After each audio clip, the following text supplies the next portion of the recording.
semangat itu muncul nggak melulu karena kita sempurna atau nggak sempurna sih secara fisik maupun kesehatan maupun kemampuan finansial dan lain-lain, tapi memang semangat tuh munculnya dari pikiran kita sendiri sih.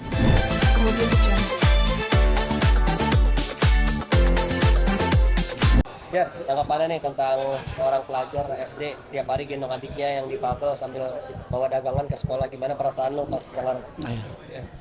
Tentunya secara manusiawi ya, sedih ya.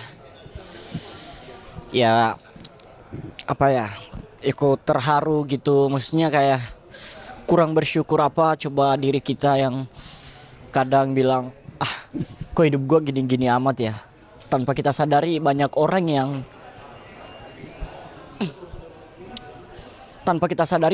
yang ingin berada di posisi kita saat ini. So, jangan cuma lihat ke depan mulu, tapi lihatlah ke belakang. Kalau udah benar lihat depan dan belakang, jangan lihat ke atas mulu, lihatlah ke bawah. Artinya jangan pernah meninggi, karena di atas ketoprak masih ada kerupuk. Oke, menurut kamu penting nggak sih lingkungan dan komunitas ikut support perjuangan orang-orang seperti ini? Oh, tentunya perlu banget ya. Saya dukung orang-orang yang telah mensupport, yang telah merhatiin. Ya kalau dari saya pribadi, semoga kalian sehat selalu, panjang umur, murah rezeki, dilancarkan segala urusan-urusannya. Terakhir, kalau pengen ngomong ke anak itu, apa sih yang kamu pengen sampaikan? Gimana ya? Paling nanya aja gimana kesehariannya,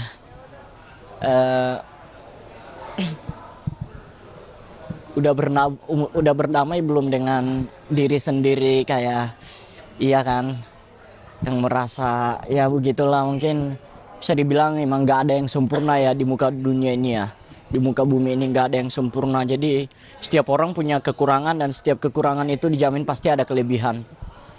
Mudah-mudahan kalian dan diri aku juga, mudah-mudahan yang merasa disabilitas, mudah-mudahan besar nanti bakal menjadi sukses bagi nusa dan bangsa.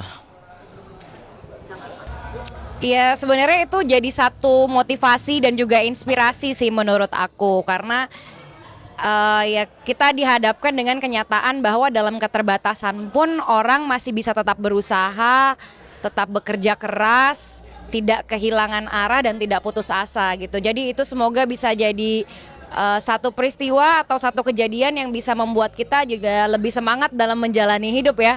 Kadang kan kita suka nyerah nih sama keadaan gitu, padahal kita dikasih kelengkapan fisik, kesempurnaan mental, kesempurnaan akal sehat gitu, tapi udah nyerah. Tapi dengan keterbatasan yang Bapak itu punya dan bisa tetap semangat mencari jalan dan menjalani hidup, aku rasa itu sangat menginspirasi. Satu lagi, menurut kamu apa sih yang bikin seseorang bisa seperti itu dalam hidup? Aku selalu percaya itu mindset ya, kekuatan pikiran sih. Aku selalu percaya kalau kita berpikir akan ada jalan, ya kita akan menemukan jalannya gitu. Beda sama orang yang memang menyerah sama kehidupan karena di mindsetnya rasanya memang udah nggak ada jalan keluar gitu. Makanya dia menyerah dalam kehidupan. Jadi semangat itu muncul nggak melulu karena kita sempurna atau nggak sempurna sih secara fisik maupun kesehatan maupun kemampuan finansial dan lain-lain, tapi memang semangat tuh munculnya dari pikiran kita sendiri sih. Terakhir Gitu. pesan buat kamu nih, dari kamu buat perjuangan apa yang kamu nyerah dalam keterbatasan? Terus berusaha, terus percaya kalau pasti akan ada jalan dan selalu percaya Tuhan itu baik.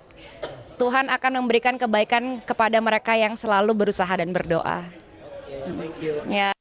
Kak, gimana tanggapannya tentang ada martabak, isinya bumbu ayam loh?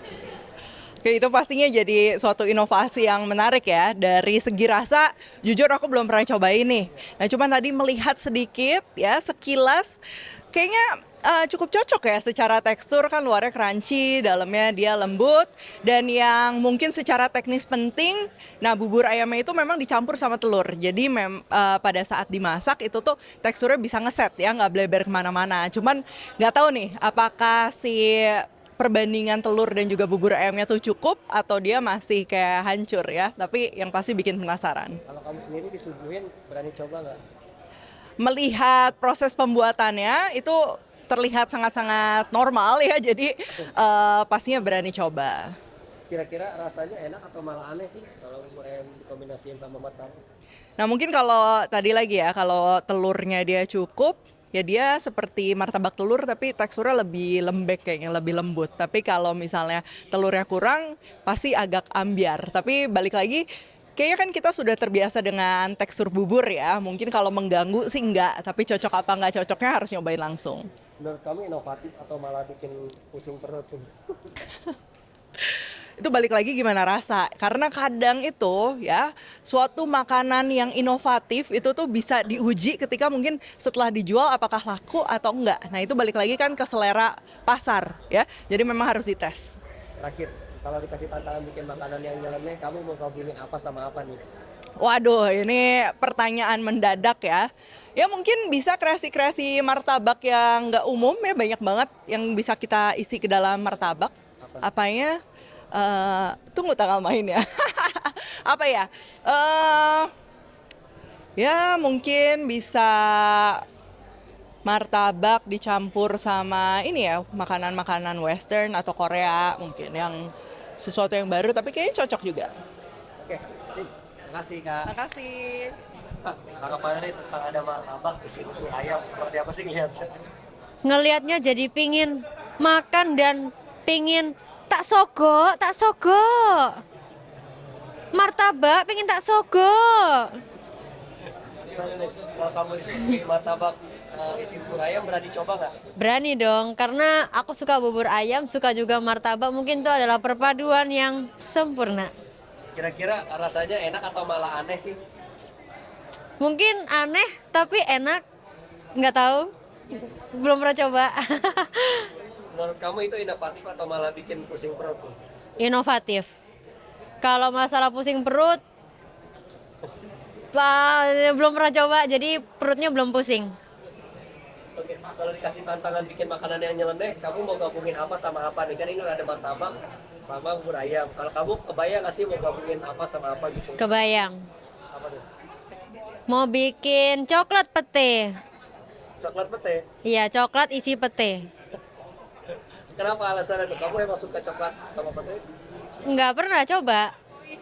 Kayak kepikirannya barusan di kepala, coklat pete. Siapa tahu nanti di masa depan ada ya coklat sama isi pete. Karena kan biasanya kan coklat isinya kacang, almond. Nah ini isi pete. Kayaknya bakalan gacor sih buat yang pecinta pete. Sip, makasih Kak. Ya, thank you. Thank you. Belakangan viral mahasiswa di Fabel nih raih kelulusan cum laude. Apa yang bikin kamu paling kagum sih dari kisah-kisah seperti itu?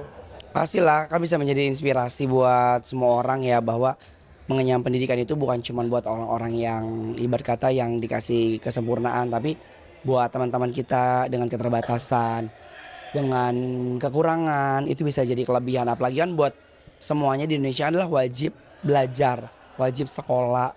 Itu semuanya sama rata pendidikan. Tidak ada tidak ada yang kayak khusus ini nggak ada. Jadi kalau buat aku pribadi itu bagus lah untuk memotivasi orang-orang yang lain yang mau punya pendidikan, apalagi dengan keterbatasan yang punya gitu. Menurut kamu apa hal yang bisa kita pelajari dari semangat teman-teman di Fabel dan pejuang hidup ini? Ya pastilah, apalagi kan di Fabel aja mereka semangat. Nah kita yang dikasih kelebihan, yang dikasih kesempurnaan itu harus lebih semangat. Jangan mau kalah, jangan cuma jadi kaum rebahan doang kayak gitu.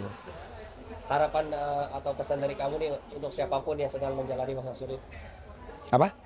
Harapan atau pesan dari kamu untuk siapapun yang sedang menjalani masa sulit? Harapan aku buat semua orang yang lagi menjalani masa sulit, hidup itu pasti akan berubah. Karena kalau aku pribadi kayak sedih sewajarnya. senang sewajarnya karena kita akan terus berbalik dan terus menjalani hidup ini. Jadi kayak yang lagi teman-teman dikasih kesedihan, dikasih kesusahan, dikasih kesengsaraan, pasti aku yakin itu adalah tinggal nunggu waktunya aja. Nanti yang seneng, yang bahagia, itu juga jangan terlalu euforia, jangan terlalu jangan terlalu seneng. Karena ya hidup pasti akan terus berputar dan bergulir gitu. Nah kalau nih kira mahasiswa di Fabel raih kelulusan kumlot nih, bikin paling enak kagum apa sih dari kisah-kisah seperti ini?